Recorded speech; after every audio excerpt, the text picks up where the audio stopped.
حضرت سلطان باہو رحمتullah تعالی علیہ کے ایک خادم ہوئے ہیں. ان کا اصل نام امیر بابا لکھا ہے بعض جگہوں پہ، لیکن ان کو کدن میاں، کڈن میاں، بڈھے میاں کئی ناموں سے یاد کیا جاتا ہے. بڑے درویش تھے، صاحب حضوری آدمی تھے.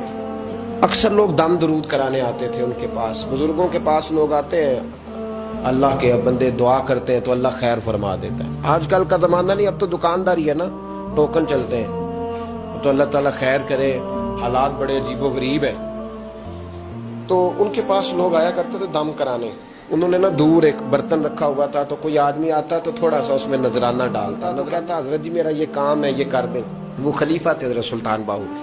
وہ گردن جھکاتے، تھوڑی دیر کے بعد سر اٹھاتے، کہتے تیرا کام ہو جائے گا. صحیح مسلم کی حدیث ہے، نبی پاک نے فرمایا رب اشغاز اغبر لو اقسم علی اللہ لابرہ. اللہ کے کچھ بندے ایسے ہیں جو اللہ کو قسم بھی دے تو اللہ ان کی قسم پوری کر دیتا ہے.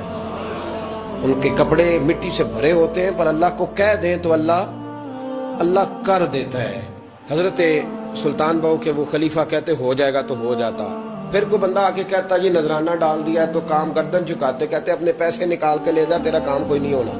ایک دفعہ کچھ سید زادیاں آ گئیں. انہوں نے آ کے نا اس زمانے میں 100 روپیہ، سمجھ لیں کہ آج کا 1,00,000 روپیہ بابا جی کے نذرانے والے گلے میں ڈالا اور آ کے کہا کہ بابا ہمارے نا ایک بچے کو سزائے موت ہو گئی اور حلفاً بتاتے ہیں کہ ناجائز پھانسی کا حکم ہوا ہے، تو تیری رب رسول کی بارگاہ تک رسائی ہے، مہربانی کر، سیدوں کا بچہ ہے، مہربانی کر. بابا جی نے گردن جھکائی اور کہا اپنا 100 روپیہ نکال کے لے جاؤ، مشکل ہے بچہ بچے تو میں کچھ نہیں کر سکتا. سیدزادیاں تھی، روتی ہوئی لوٹ گئیں. بچے کی نانی زندہ تھی. ان کو جا کے بتایا تو وہ رونے لگ گئیں، کہنے لگی تمہیں بات نہیں کرنی آئی. اللہ کے بندے بڑے نرم دل ہوتے ہیں، تمہیں منانا نہیں آیا، ورنہ یہ ہو سکتا تھا. میں جاتی ہوں. وہ آئی، 100 روپیہ ڈالا اور بابا جی امیر صاحب کے پاس بیٹھ کے کہنے لگی بابا بات یہ ہے کہ ہم سید ہیں، ہے سارا ہمارے گھرانے کا، پر چلو آج تک رسائی تیری ہے. آج کل تیرے تعلقات مضبوط ہیں تو مہربانی کر، کوئی غلط بات نہیں، بچے کو پھانسی غلط ہو رہی، مہربانی کر. بابا کہنے لگا اماں میرے بس میں نہیں، میں بھی تو اللہ کا کمزور بندہ ہوں نا، مالک کا کمزور بندہ ہوں. کو ضروری نہیں، دعا پہ فضل ہوتا ہے، اگر اس کی مشیت ہو تو پھر بندہ کیا کر سکتا ہے. تو اماں یہ کام نہیں ہو سکتا. تو اماں رونے لگ گئی، کہنے لگی کوئی نہیں، میں قیامت کے دن حضور کی بارگاہ میں تیری شکایت کروں گی. میں کہوں گی کہ میں نے بتایا تھا میں سید ہوں، اس نے توجہ ہی نہیں کی، میرا کوئی خیال ہی نہیں کیا. بابا صاحب فرمانے لگے اماں پیسے نہ نکالنا، جا تیرا کام ہو جائے گا، جا تو ہو گیا تیرا مسئلہ حل ہو جائے گا. وہ آپ پیسے رکھتے تھے تو سال کے بعد، 6 مہینے کے بعد، مہینے کے بعد جا کے حضرت سلطان باہو کو دے کے آیا کرتے. وہ وہاں لنگر میں یا کسی جگہ خرچ کرتے. جس دن اس بچے کی پھانسی کا وقت تھا نا، تو وہ بابا جی حضرت سلطان باہو کے پاس چلے گئے. حضرت سلطان باہو کے مزار پہ جو دوست گئے ہیں یا میرے ساتھ گئے ہیں وہ جانتے ہیں کہ گڑھ موڑ سے یوں مڑتے ہیں، آگے دربار ہے. تو گڑھ موڑ پہ حضرت سلطان باہو ان کے استقبال، ان کو وہاں پتہ چل گیا کہ وہ آ رہا ہے.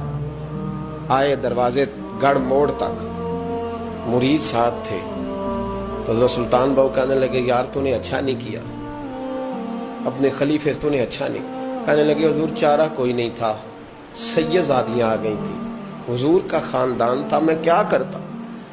مرید کہتے ہمیں سمجھ نہیں آ رہی کہ یہ کیا ہو رہا ہے. کہنے لگے مجبوری تھی، کیا کرتا، کدھر جاتا، حضور کا خاندان تھا. کہا تو نے اچھا نہیں، کہتے ہمیں نہیں سمجھ آ رہی کہ تو نے اچھا نہیں کیا. وہ کہتے ہیں حضور کا خاندان تھا، اس کا معنی کیا ہے. کہتے ہیں تھوڑی دیر گزری، بچہ وہاں سے رہا ہو گیا، حضرت سلطان باہو کے خلیفہ کا انتقال ہو گیا، وہ وصال کر گئے، وصال ہو گئے. آپ نے جنازہ پڑھایا، دفن کیا. تو غلام کہنے لگے حضور یہ ماجرا کیا ہے. آپ فرمانے لگے اس نے اللہ کے حضور دعا کی تھی کہ مولا جناب اسرائیل نے اس دن کسی نہ کسی کی روح لینے جانا ہے نا، تو میری لے جائے. اب سیدزادیاں دروازے پہ آ گئی ہیں، تو سادات کو تو خالی نہیں نہ بھیجا جا سکتا، مصطفیٰ کا خاندان ہے. حضور میری روح لے جائی جائے اور اس سیدزادے کو چھوڑ دیا جائے. فرمایا اس نے اللہ کے حضور قربانی دے کے وَفَدَيْنَاهُ بِذِبْحٍ عَظِيمٍ، جس طرح حضرت اسماعیل کے لیے مینڈا آ گیا تھا،